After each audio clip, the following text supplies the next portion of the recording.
Vamos a abrir la palabra de Dios en 1 Pedro, capítulo 5.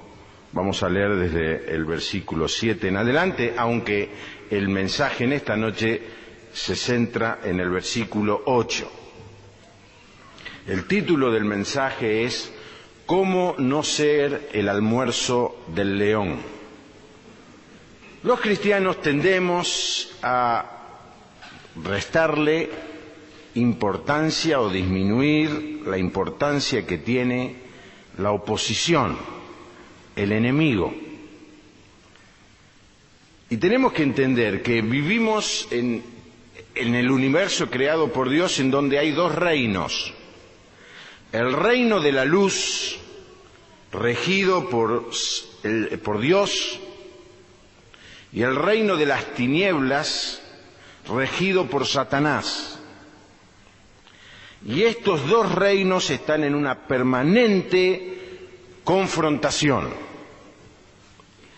Ahora, esta confrontación es invisible a los ojos de la carne, porque es una confrontación en el mundo espiritual.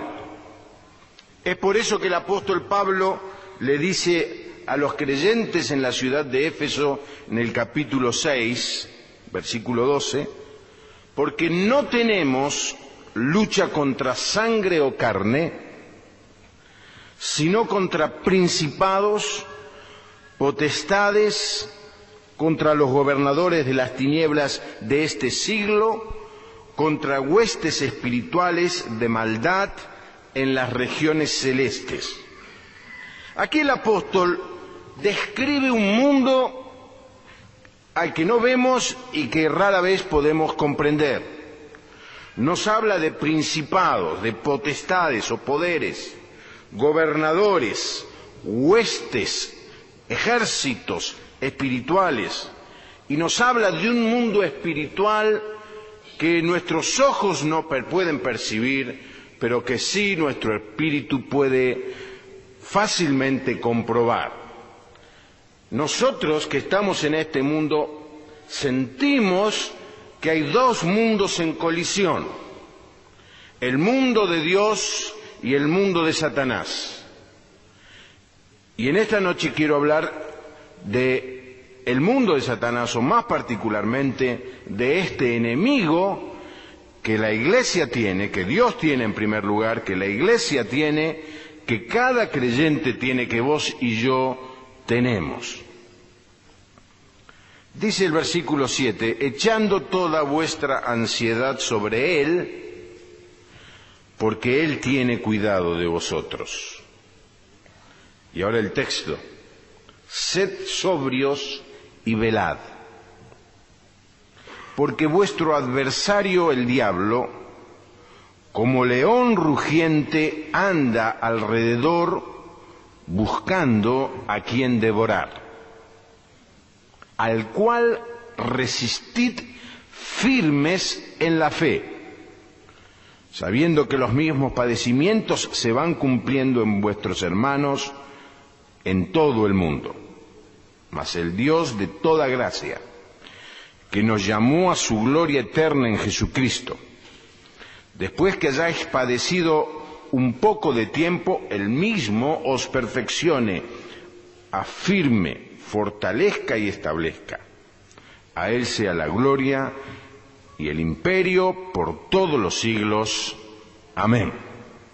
Es el apóstol Pedro el que, al terminar esta primera carta a los creyentes que estaban viviendo bajo una dura persecución del Imperio Romano, les advierte del gran enemigo.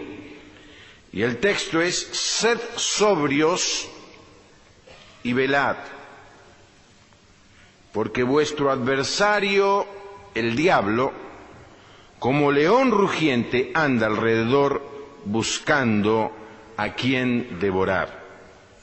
Así que el mensaje intenta que vivamos en un estado de alerta para no convertirnos en el almuerzo del león. Vamos a hablar del adversario. En realidad no sabemos muy bien cómo se origina la persona de Satanás. Lo que sí sabemos que es un ser creado por Dios. Y esto lo sabemos porque Juan, capítulo 1, versículo 3, dice: todas las cosas por Él fueron hechas, y sin Él nada de lo que ha sido hecho fue hecho. Así que si bien no sabemos cómo fue la creación de Satanás, no nos queda ninguna duda que fue creado por Dios. Esto nos crea una dura y difícil cuestión teológica. ¿Puede Dios, que es esencialmente bueno, crear algo tan malo como Satanás? ¿Cómo puede ser que Dios, que hizo todas las cosas bien, haya tenido semejante equívoco? La respuesta es esta. Dios evidentemente creó seres con la capacidad de elegir. Evidentemente Satanás fue una criatura, como fue luego el hombre, que tuvo la chance de elegir. Ahora usted me dice, pero entonces Dios le presentó la posibilidad del bien y del mal. En consecuencia, Dios también creó ese mal. No es así. Dios no creó el mal, porque no hace falta que se cree el mal para que uno elija mal. Uno puede, existiendo el bien, no hacer el bien o oponerse al bien. Fíjense ustedes, sin la creación de nada que está mal, solamente por haber creado el bien, el hombre, y en este caso Satanás, tuvo la opción de no hacer el bien y oponerse al bien. Así que no necesariamente Dios ha creado nada malo, sí ha creado seres con la capacidad de elegir. El apóstol Pablo en Romanos capítulo 1 versículo 30, hablando de los hombres, dice en una de las frases: inventores del mal o de males. Es decir, el hombre tiene la capacidad, según el apóstol Pablo, de inventar cosas malas. Y si el hombre tiene la capacidad de inventar cosas malas, ¿cuánto más Satanás? Así que Satanás fue creado por Dios y en algún momento de la historia eligió oponerse al bien y hacer exactamente lo contrario al bien, y en consecuencia comenzó a hacer el mal. Satanás aparece simplemente en los primeros capítulos de Génesis. No hay una gran introducción hacia Satanás, simplemente aparece. Y allí tienta a Eva primero, luego cae en el pecado Adán. Así que no se da una explicación de cómo comenzó Satanás. Hay un pasaje en que muchas veces se lo menciona como el origen de Satanás, que es Isaías capítulo 14, versículo 12. Allí en Isaías dice: ¿cómo caíste del cielo, oh lucero, hijo de la mañana? Cortado fuiste por tierra, tú que debilitabas a las naciones. Ahora, si ustedes estudian este pasaje cuidadosamente, verán que la primera idea, si es que tuvo más de una, fue hablar de un rey terrenal, que era el rey de Babilonia de aquella época. Así que, si este pasaje se refiere a Satanás, lo está haciendo en un segundo significado, que es aceptable. En algunos pasajes se da este doble significado, pero es un tema que no he podido resolver todavía. Así que realmente la descripción del rey de Babilonia le puede caber a Satanás, aunque no necesariamente sea la descripción de Satanás. Ahora, Satanás en el texto bíblico no se explica muy bien dónde comenzó, pero déjeme decirle que el texto bíblico dice dónde va a terminar. Esto le va a gustar. Y Apocalipsis 20:10. Y el diablo que los engañaba fue lanzado en el lago de fuego y azufre, donde estaban la bestia y el falso profeta, y serán atormentados día y noche por los siglos de los siglos. Así que, si bien no sabemos el comienzo de Satanás, no podemos describir todo lo que sucedió allí en la eternidad pasada, sí podemos precisar dónde va a terminar Satanás. Va a terminar junto a sus secuaces, la bestia y el falso profeta, en algo así como un lago de fuego y azufre, donde será atormentado día y noche por los siglos de los siglos. Ese es el final de Satanás. Leí algo muy interesante al respecto. Escuche bien. La próxima vez que el diablo te recuerde tu pasado, vos recordale cuál va a ser su futuro. Así que cuando Satanás te diga, vos hiciste esto, no, vos decís, no, ya sé, pero ahora te quiero decir a vos, Satanás, dónde vas a terminar. Y le lee ahí nomás a Satanás Apocalipsis 20:10. Va a terminar sufriendo, castigado por Dios, en el lago de fuego y azufre. En la Biblia se menciona a Satanás con muchos y diversos nombres. No busquen en la Biblia, yo les voy a ir diciendo, que quien toma apuntes puede anotarlo, si no después se compra en el cassette. Es llamado, perdón el chivito pero no importa. Es llamado la serpiente en Génesis capítulo 2, el gran dragón y la serpiente antigua en Apocalipsis 12 y Apocalipsis 20. Es también llamado en Apocalipsis 9:11 el ángel del abismo, Abadón y Apolión. Estas dos palabras extrañas significan destructor.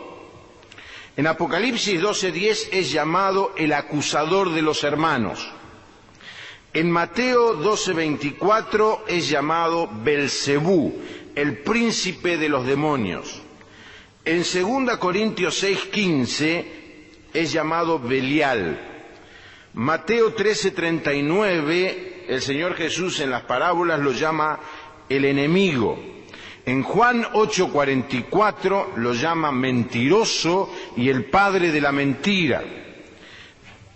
En Juan 12:31 lo llama el príncipe de este mundo. En Efesios 2:2 lo llama el apóstol Pablo el príncipe de las potestades del aire y el espíritu que trabaja en los hijos de desobediencia. Mateo lo llama el tentador en Mateo 4:3 y Jesús lo llama el malo en Mateo 13:19. Y aquí Pedro lo llama vuestro adversario el diablo. La palabra adversario es una palabra griega que está compuesta de dos partes, anti, dikos. Anti es muy fácil de entender, es algo que se opone, y dikos es algo bueno o justo. Así que adversario es alguien, en este contexto, alguien que se opone a algo bueno y justo. Es el enemigo, el oponente, el adversario. Ahora, no es solamente adversario, sino que el texto dice vuestro adversario. Y hay algo personal en esta indicación de Pedro. No habló en términos generales, no habló de el adversario, sino que señaló en forma particular vuestro adversario. Satanás se ha dispuesto en contra de Dios. Y la manera de armar su guerra es ponerse en contra de los hijos de Dios. Él tiene un plan, él ha desarrollado una estrategia para destruir a los hijos de Dios. Es un adversario de temer. Lamentablemente, la cultura moderna ha tratado de quitarle a Satanás su imagen feroz, y entonces ya se lo dibuja como un diablo que hace picardías, que se mete en las conversaciones, que es un personaje malo, pero que en realidad no puede hacerle mal a nadie. Se lo dibuja como con un tridente pinchándole la cola a todo aquel que está desprevenido. Pero junto con eso también ha crecido la cultura de lo demoníaco, y ya hay libros que hablan de Satanás, cultos que se hacen a Satanás. Los cultos a Satanás tienen los símbolos cristianos revertidos o dados vuelta, y hay gente que se ha consagrado a Satanás, gente que le ha vendido el alma a Satanás. Y esto es muy evidente en la cultura moderna del rock, en donde hay conjuntos de rock que han hecho pactos satánicos, han vendido su alma, su mente a Satanás, para que él les dé una suerte de inspiración. No voy a hablar de este tema porque sería muy largo, pero es sorprendente ver muchísimos signos satánicos en los álbumes de música de rock, en los grandes shows, en los programas de televisión, aún en películas. La famosa cruz invertida, el símbolo de la paz que hizo famoso Bertrand Russell en la década del 50 y del 60, que luego fue tomada por los hippies como el símbolo de la paz, era el símbolo de la brujería en la Edad Media, y es la cruz dada vuelta y quebrada. Ustedes saben de qué estoy hablando, del símbolo del cual estoy hablando. Es una burla, un atentado, una afrenta al cristianismo. Claro, usted me dirá, pero la mayoría de la gente que compró una remera con esa inscripción o llevaba un collar no lo sabe. Es muy posible que no lo sepa, lo que no quiere decir que está libre de culpa, porque es un símbolo que afrenta a Jesucristo. Es decir, la estrategia de Satanás es invisible, pero es tan grande que ya se ha hecho visible. Hay películas que hablan de Satanás, que exaltan el nombre de Satanás, y en la revista que acabo de recibir de Estados Unidos, en una revista del grupo de los navegantes, hay un pequeño artículo en donde se cuenta de una publicidad de ropa que se basa en la novela del Fausto. Usted conoce la novela del Fausto, el hombre que le vendió el alma al diablo. Y bueno, el anuncio comercial televisivo es: el cielo es un lugar muy aburrido, el infierno es un lugar mucho más interesante, vestite con los colores del infierno, vendele tu alma al diablo. Ahora, esto en una publicidad, ¿cierto? Es decir, que el despliegue, la capacidad, el poder de Satanás realmente es muy grande. No se asusten, pero es apenas una cucaracha comparado al poder de Jesucristo. Amén. Ahora, la metáfora que utiliza aquí el apóstol Pedro es interesante. Es la de un león rugiendo alrededor de su presa. No sé cuántos de ustedes han visto algún documental del África en donde aparece alguna manada o hato de cebra. Los estudiosos podrán decirme cómo se dice, muchas cebras juntas, una cebrada podría ser. Bueno, vamos a decir manada, si no digo como decía Borges, perdónenme la ignorancia, pero vamos a pensar que es una manada de cebras. Es muy interesante que se vea a los leones acercándose, o al león acercándose, y las cebras no disparan. lo miran. Las cebras cuando están juntas saben que el león no las va a atacar. Y el león está dando vuelta allí. Pero cuando la cebra, que el león ha elegido, descubre que ha sido elegida por el rey para comérsela, entra en un estado de shock tan grande que empieza a correr y generalmente, ustedes lo habrán visto en las películas, se separa del resto de la manada y el león hace presa fácil de este animal. Cuando tenemos la mentalidad de manada, pensamos, Satanás no nos puede hacer nada. Estamos todos juntos, no se va a fijar en mí, no soy tan importante como para que se fije. Y entonces bajamos las defensas, creemos que vamos a pasar desapercibidos, y es allí cuando Satanás fija sus ojos en nosotros como un león sobre su presa. Por eso Pedro comienza este texto con esta afirmación: sed sobrios y velad. ¿Qué quiere decir? Estén despiertos, estén alerta, no se duerman, traten de estar atentos. Velad significa estar despierto, es no dormir, ¿no es cierto? Por eso un velatorio es una actividad en donde uno no duerme. Velar es estar pendiente, alerta, atento, en una actitud constante. Eso es lo que Pedro le está diciendo. El enemigo es muy grande, el enemigo es muy poderoso. El enemigo tiene algo muy preciso en mente, que es destruir la obra de Jesucristo. Y está tratando de ver a alguien para atacarlo y devorarlo.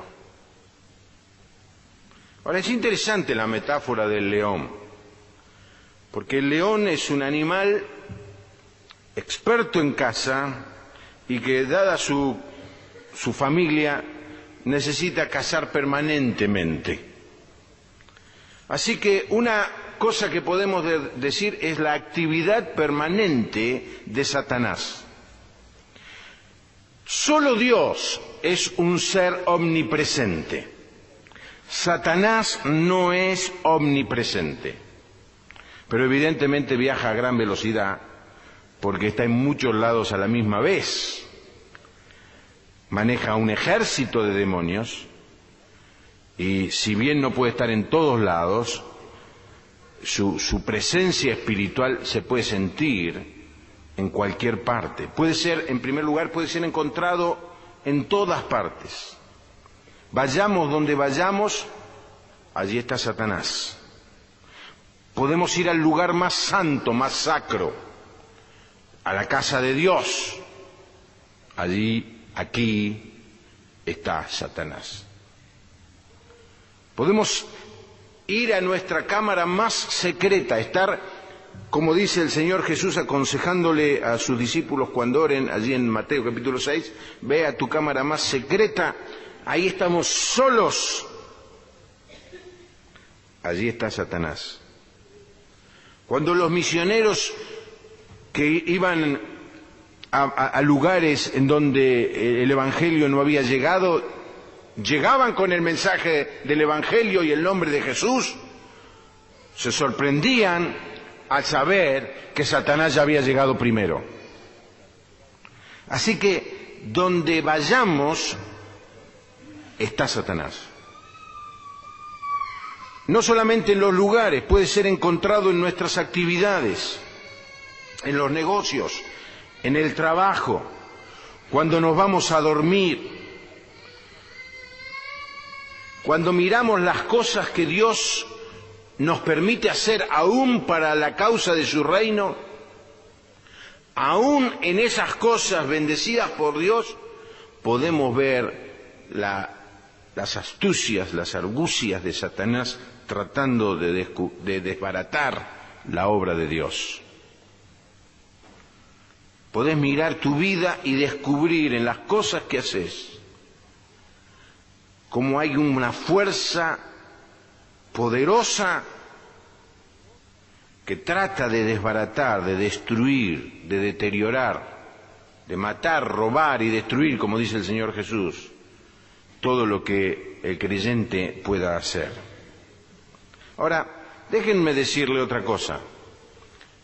No todos los pecados que cometemos son culpa de Satanás. Muchas veces cometemos cosas y la mejor manera, la excusa más a mano, es echarle la culpa a Satanás. Pero hay mucho que nosotros como creyentes hacemos que es culpa absolutamente nuestra. En el fondo ustedes me dirán, bueno, pero Satanás, el que comenzó el mal, es cierto, pero muchas veces es nuestro propio yo, nuestro egoísmo, nuestro egocentrismo, el que nos hace cometer pecado. El pecado es como los yuyos, las espinas. No hace falta que nadie las siembre, crece solo. Y así en nuestra vida podemos ver la influencia de Satanás y aún nuestro propio pecado que crece naturalmente, es una ley natural. Ustedes vayan y cómprense un campito en cualquier lugar de la provincia de Buenos Aires, límpielo de malezas, sáquenle todas las piedras que puede llegar a ver y déjenlo. Y al poco tiempo vayan y van a ver qué es lo que creció. Maleza. O como dice la parábola del Señor, cizaña. Es decir, en lo natural en el hombre es su caída al mal. Así que Satanás puede estar en todos lados, también puede ser encontrado en cualquier actividad. Satanás se especializa en atacarnos en nuestra debilidad. Es muy común que algún hermano se acerca y nos diga, en el momento que más débil estaba es cuando vino el ataque de Satanás. Es porque Satanás es muy astuto. Él, como a todos nos corre, a él también le corre la ley del menor esfuerzo. Entonces él espera vernos debilitados, sin conocimiento, y atacarnos para destruirnos. Y él usa cualquier situación y la revierte para mal. Esaú estaba hambriento, pero estar hambriento es una cosa natural del ser humano. Se mete Satanás y hace que Esaú venda su primogenitura por un plato de lentejas. Noé estaba sediento. No es malo que alguna vez tengamos sed, lo que hizo que Noé terminara emborrachándose.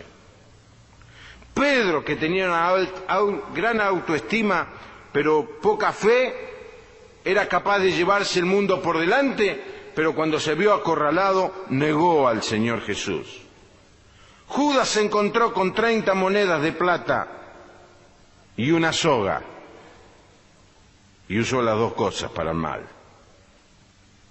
Sansón podía vencer a miles de filisteos, pero cayó ante una mujer, Dalila.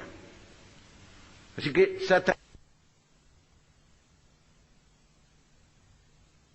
cualquier actividad para atacarnos y destruirnos, aun la cosa más sublime. Podemos estar haciendo la cosa más hermosa para Dios, y en ese momento sentir la voz de Satanás que nos dice, qué grande sos, solo vos podés hacer una cosa así. Y nos siembra el orgullo y picamos fácilmente. Así le podría contar, y ustedes me podrían contar a mí, cientos de momentos en que estaban haciendo algo bien o que estaban viviendo una situación absolutamente natural y la intromisión de Satanás los terminó devorando. Sí, la incesante actividad de Satanás. como un león hambriento, buscando a su presa. Ahora dice que es un león que ruge. ¿De qué manera ruge Satanás? En aquella época el rugido de Satanás era la persecución. Pedro le está escribiendo a una iglesia que está viviendo una dura persecución.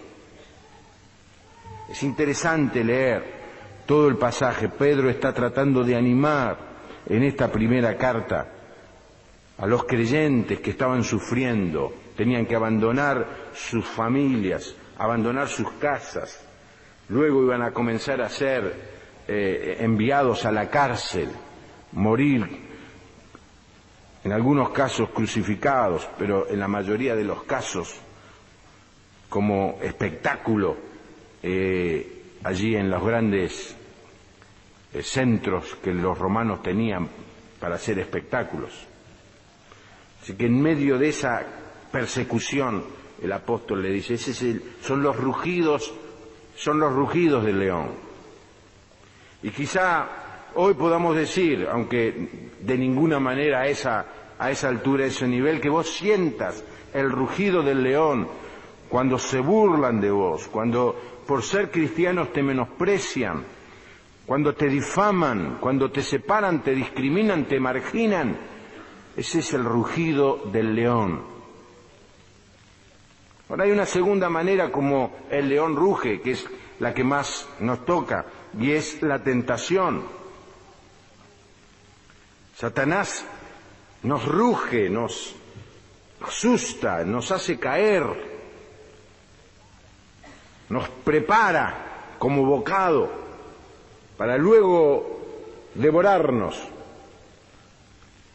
enviándonos tentaciones de todo tipo. No voy a entrar en cuáles tentaciones, tema que no hace falta ni hablar. Tentación a la lujuria, a la gula, a la codicia, a la ira.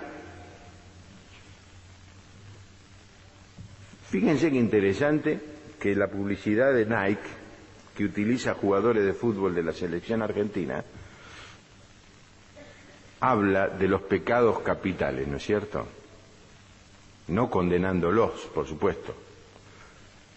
La publicidad de Nike, evidentemente, surge de una mente anticristiana.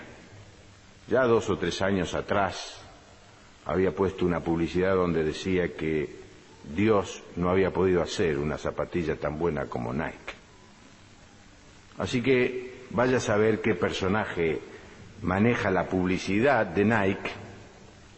Los otros días Daniel Romero me dio un artículo sobre cómo esta empresa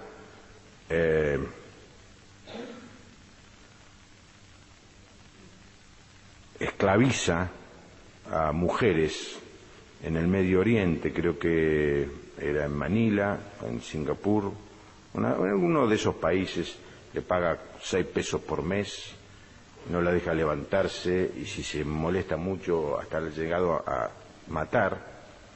Sí, vas a saber quién está detrás. De todas maneras, el hijo de mi amigo Daniel Lozano es uno de los diseñadores más importantes de Nike. No estoy haciendo ni a favor ni en contra de una marca, simplemente viendo cómo detrás de la publicidad nos están diciendo que los pecados capitales no es tan malo, porque si Ortega sintió ira y el otro codicia, es aceptable. Fíjense cómo Satanás licúa el pecado, lo hace chirlo, no tan malo. Pero están las tentaciones, el león rugiendo alrededor nuestro. Nos tienta a la duda. ¿No pasan por momentos de duda? Spurgeon, el famoso predicador, dice en uno de sus escritos que la tentación más fuerte que él tiene es el tema de la duda. Ahora, déjenme decirle que uno de los más grandes predicadores que jamás existieron. Y cuando uno lee que Spurgeon no tenía tentaciones de otro tipo, ¿cuál era la tentación? Es dudar. Él que predicaba la fe, Satanás le ponía dudas, incredulidad. Por último, un rugido de Satanás Es algo que quiero decirles que no deben ignorarlo, y aún si ustedes llegan a vivir esa experiencia, no sentirse muy mal, pero tampoco dejarla pasar desaprensivamente. ¿Saben cuál es? Satanás pone en la mente de los hijos de Dios, en algunos momentos, pensamientos, palabras que blasfeman el nombre de Dios. Usted de golpe está íntimamente orando quizá, o se ha descuidado y siente en su mente cosas, decir cosas o expresar cosas que son una blasfemia al nombre de Dios. Es un ataque directo de Satanás. No quiero preguntar cuántos de ustedes han vivido esta experiencia, pero para empezar les digo que yo la he vivido. Es decir, el enemigo es un león, no es un corderito. ¿Me entienden cuál es la diferencia entre un corderito y un león? Es un león rugiente. Quiere decir que está con mucha gana de agarrar a su presa y da vuelta. Y tiene un propósito. Dice el texto, león rugiente anda alrededor buscando a quien devorar. La destrucción nuestra como creyentes es su meta. Él ya nos ha perdido, Él sabe que somos salvos. Él sabe que Jesucristo pagó en la cruz del Calvario por nuestra salvación. Ahora, como Él ha perdido ya esa guerra, trata de devorarnos la vida espiritual aquí en la tierra. Si uno se pregunta por qué el creyente que tiene a Jesucristo en su corazón no vive una vida plena, abundante, porque el león que anda alrededor nuestro nos está robando, nos está atacando, nos está mintiendo permanentemente y nos está sacando los elementos para poder vivir esa clase de vida que todo cristiano tiene que tener como meta vivir. Ahora hay una tentación, la peor de todas las tentaciones, dice un puritano. Puritano era un grupo de gente muy piadosa del siglo XVIII y XIX. Los puritanos tenían cosas muy buenas y algunas cosas muy malas, ¿no? Por ejemplo, para los puritanos reír era un pecado, o sea que nadie se podía reír. Esa clase de extremo, ¿no? Pero eran muy piadosos. Y un puritano escribió, la peor tentación que podemos soportar es la de no ser tentados. ¿Por qué? Porque cuando uno no es tentado tiende a ¿qué? A bajar las defensas. No pasa nada, paso desapercibido. El Satanás no me tiene en cuenta, no me ve, gloria a Dios, los ángeles me protegen y allí nomás bajo las defensas y Satanás, cuando menos lo esperamos, nos ataca y nos devora. ¿No te ha pasado eso alguna vez? Ahora, ¿cómo podemos vencer a este enemigo? Este enemigo real, este enemigo que aún llegó a tentar al Señor Jesús, este enemigo al que Dios ya ha condenado, ha vencido en la cruz y lo va a meter en ese lago de fuego como habíamos dicho al principio. ¿Cuál es la estrategia? ¿Cuál es el argumento que tenemos? ¿Cuáles son las defensas que podemos desarrollar? Miren lo que dice el versículo 9. Al cual resistid firmes en la fe. ¿Qué quiere decir esto? Es imposible resistir al diablo sin conocer la palabra de Dios. Firmes en la fe es una expresión que indica firmes en la palabra de Dios. Este es el manual de nuestra fe. Nuestra fe está escrita en este libro. No es nuestra fe, a ver cómo decir, porque uno piensa, tengo que ser firme en lo que yo creo. Sí, en lo que yo creo, pero tengo que creer en esta palabra de Dios, no una fe que puede creer en cualquier cosa. Fe en la palabra de Dios, conocer la palabra de Dios. Fíjense que Jesús rechazó las tentaciones de Satanás utilizando la palabra de Dios. Él dijo, escrito está. Cuando un creyente no estudia la palabra de Dios y es atacado por Satanás, es presa fácil del león rugiente. No tiene cómo defenderse. Por ejemplo, no conoce las promesas del Señor. La verdad es que tendríamos que vender las promesas y hacérselas estudiar de memoria, por lo menos a todos los que quieren ser miembros de la Iglesia, como una cuestión básica. Porque alguien dijo que no conocer las promesas del Señor es como tener, qué sé yo, 10 millones de dólares en el banco y no saber que lo tiene, y vivir como un miserable. Es decir, cuando uno conoce las promesas de Dios, las puede poner en funcionamiento, y especialmente cuando somos tentados por Satanás. Podemos mencionar algunas que todo el mundo conoce. Por ejemplo, dice, yo estaré con vosotros siempre. Así que yo, cuando soy tentado por Satanás, yo creo que el Señor Jesús está conmigo en ese momento, y se lo puedo decir a Satanás. ¿Por qué? Esa es la fe. Estoy firme en la fe. ¿En la fe de qué? De que creo en la promesa del Señor, que Él va a estar conmigo todos los días. Otra promesa, dice el Señor Jesús, lo que ustedes ataren en la tierra será atado en el cielo, y lo que desataren en la tierra será desatado en el cielo. Es decir, cualquier cosa que nosotros hagamos en el nombre del Señor, el Señor la va a aprobar desde el cielo. Es una promesa increíble. Pero si usted no la sabe, cuando está enfrentado a Satanás, a usted le faltan herramientas, o mejor dicho, le faltan armas para resistir a este enemigo. Si estás cayendo muy fácilmente, si sos presa fácil, ya no de Satanás, sino del último de los demonios, porque seamos realistas, con nosotros no va a usar todo su poder Satanás, nos manda uno de los demonios de 4ª a 5ª división, y que está aún en las inferiores de la 5ª división. Somos presa fácil, ¿por qué? Porque no sé qué decir, me ataca y no tengo herramientas. La palabra de Dios está llena de elementos, de promesas maravillosas, de ejemplos gloriosos, de cómo los creyentes enfrentaron las acechanzas del enemigo, el ataque de Satanás, y usando la palabra de Dios se defendieron. En Efesios capítulo 6, allí está la armadura del creyente.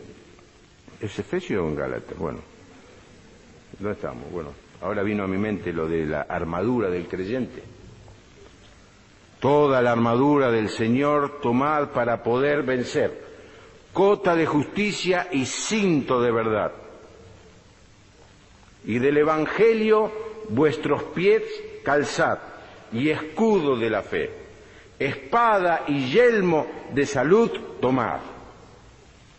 Es decir, una armadura completa. Creo que el último año que estuvimos en la capilla yo di una larga exposición de ese pasaje, armadura por armadura, que cuando llegué al fin la gente se puso muy contenta. Pero es la armadura del creyente que está a disposición aquí en la palabra de Dios.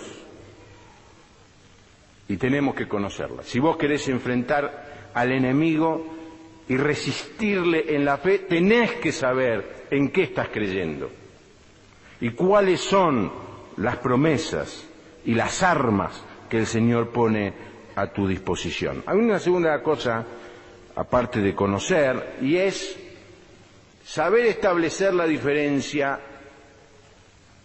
entre qué momento debemos resistir y en qué momento debemos huir. Dice el texto, huye de las pasiones juveniles. Allí hay un espacio para el soldado cristiano en que es mejor huir que pelear. Y eso es algo que el Señor nos enseña y nos puede enseñar. Muchas veces cometemos el error de enfrentarnos al enemigo desarmados o solos o con falta de entrenamiento. Somos fácil presa del león rugiente. Si no podés contra el enemigo, si la situación te abruma, vení a la iglesia, a los líderes a pedir ayuda. No intentes enfrentar al enemigo en ninguna de sus manifestaciones sin la comunión, el respaldo y la ayuda de la iglesia.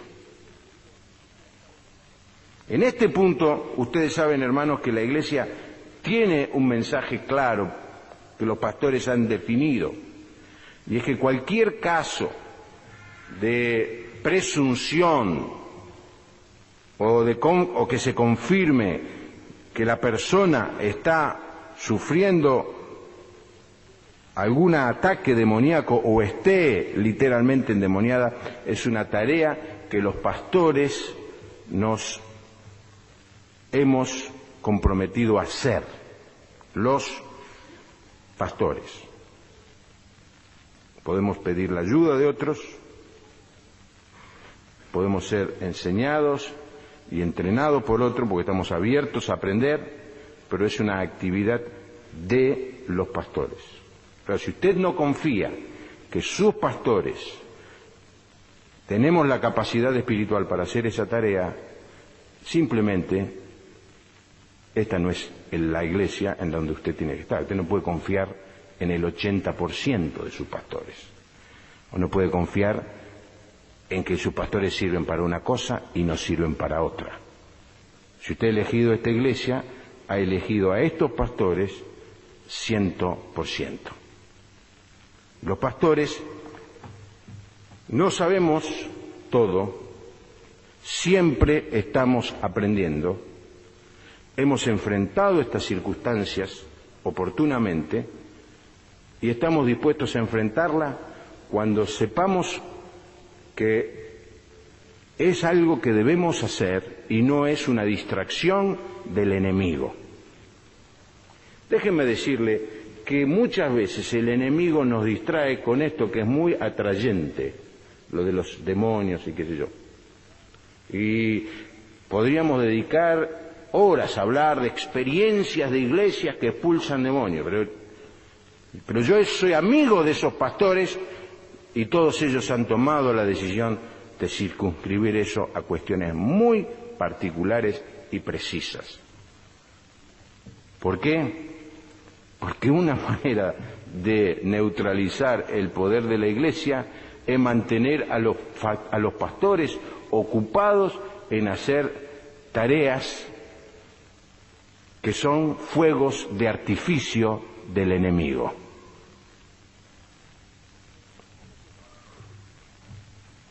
Una cosa más, dice el texto en Efesios 4:27, no darle lugar al diablo. Una buena manera de no tener problema con el león es ir por donde no está el león, ¿no? No darle lugar al diablo. Le podemos dar lugar al diablo de muchas maneras, hermanos. Después, cuando le damos lugar, ahí nos tiramos al suelo y le pedimos auxilio y venimos a la iglesia, ayúdenme. Pero la cuestión es el principio, no darle lugar al diablo. ¿De qué manera le damos lugar al diablo? Miren, si usted está haciendo una dieta para adelgazar, evite pasar por enfrente de las confiterías que fabrican masa y sándwiches de miga. Es obvio, ¿no? Si usted tiene problemas con pensamientos de lujuria, evite mirar películas que fatalmente van a alimentar ese deseo. Es decir, cada uno sabe el punto débil donde Satanás fácilmente nos ataca y nos vence. Bueno, cuidar ese punto débil. No darle oportunidad al diablo que nos venza. Por último, no aislarnos. ¿Se acuerdan el relato que les conté de la cebra? Cuando siente que es señalada por el león, comete el más grande de los errores. ¿Cuál es? Separarse de la manada.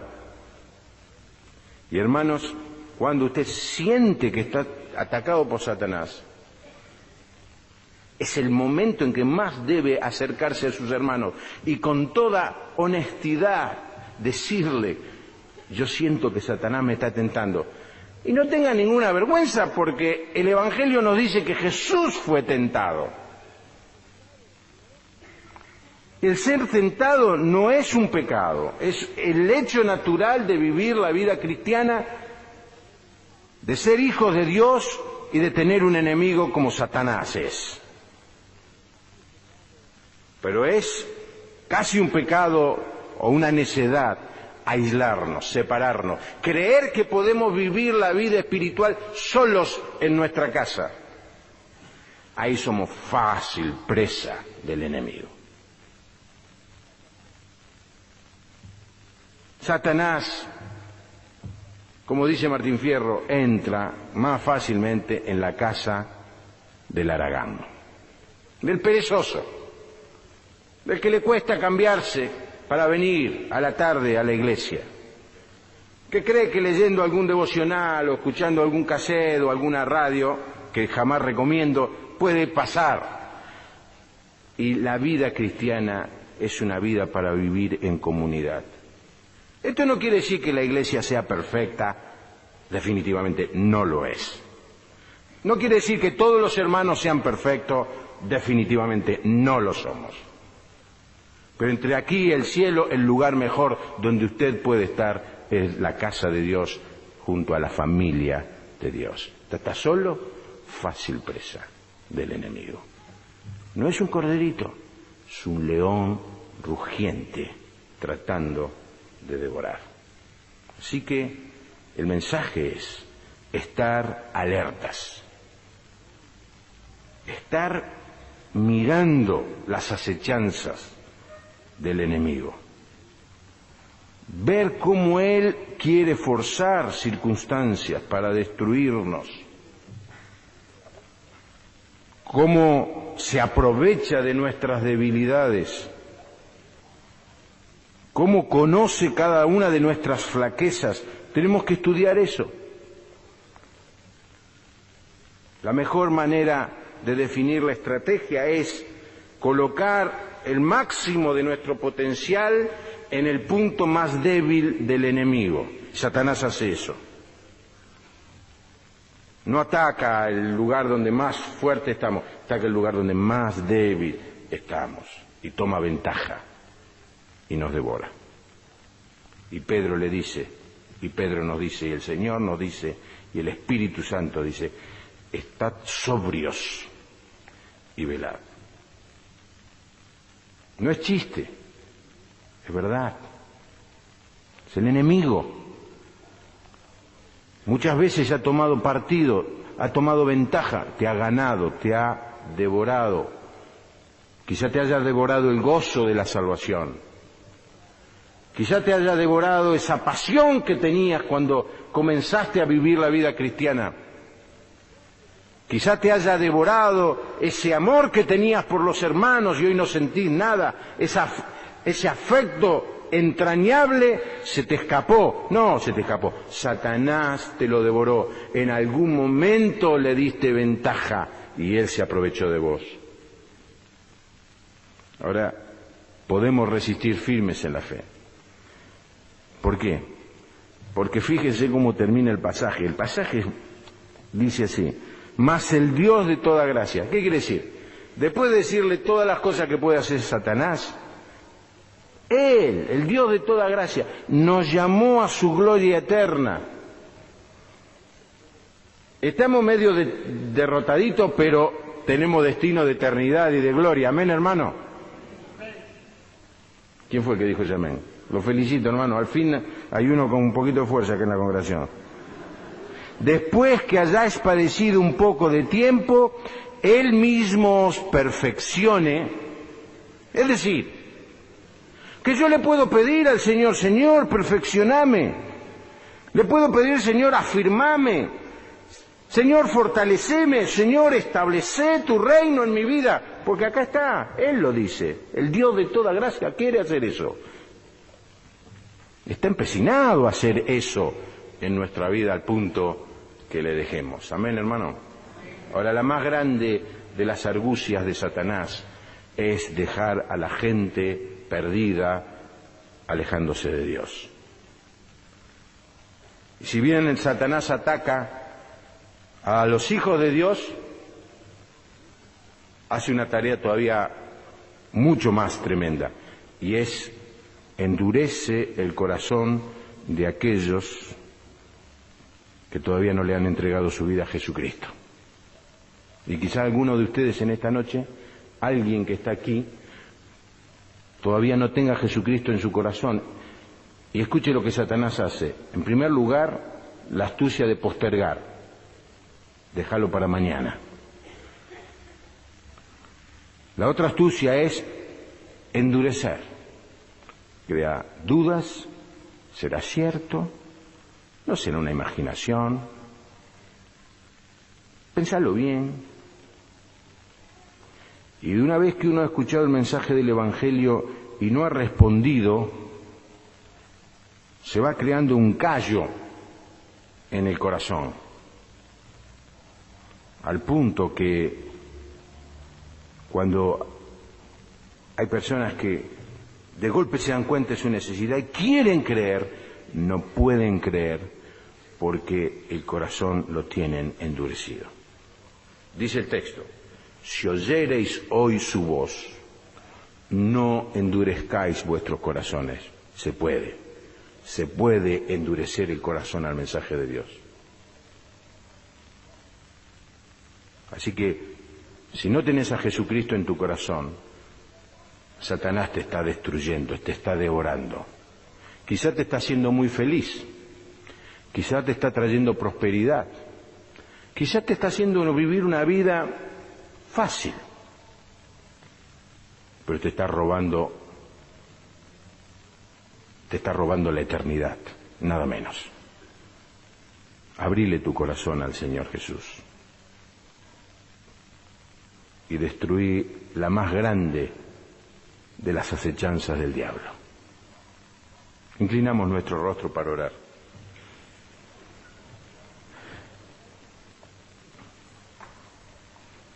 El mensaje de hoy intenta mantenernos despiertos frente a este enemigo. Quizá la primera cosa que tengas que reflexionar es: ¿no habré bajado la guardia últimamente? ¿No estaré un poco dormido en este aspecto? Como estoy viniendo mucho a la iglesia y participo de las actividades, capaz que no me va a tentar el Señor. Vos sabés que no es así.